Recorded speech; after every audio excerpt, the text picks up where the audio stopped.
अगर आपकी टांगों की शरियानें बंद हो रही हों तो एक आसान सा टेस्ट सब कुछ बता देता है। इसे कहते हैं एंकल ब्रेकियल इंडेक्स या एबीआई।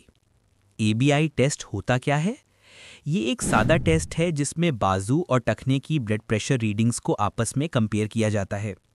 इससे पता चलता है कि टांगों की शरियानों में खून सही बह रहा है या नहीं।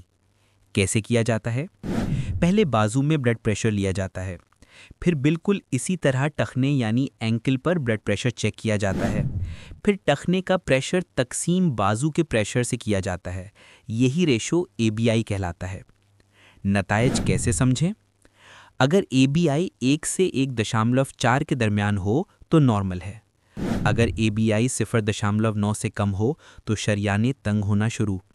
0.5 से कम शदीद ब्लॉकेज, टांग में खतरनाक हद तक कम खून। 0.3 से कम टिश्यू डैमेज और गैंग्रीन का खतरा। कौन लोग ये टेस्ट ज़रूर करवाएं?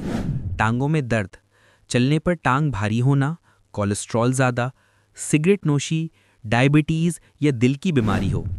एबीआई एक सस्ता बगैर दर्द 2 मिनट का टेस्ट है और आपकी शरियानों का हाल फौरन बता देता है।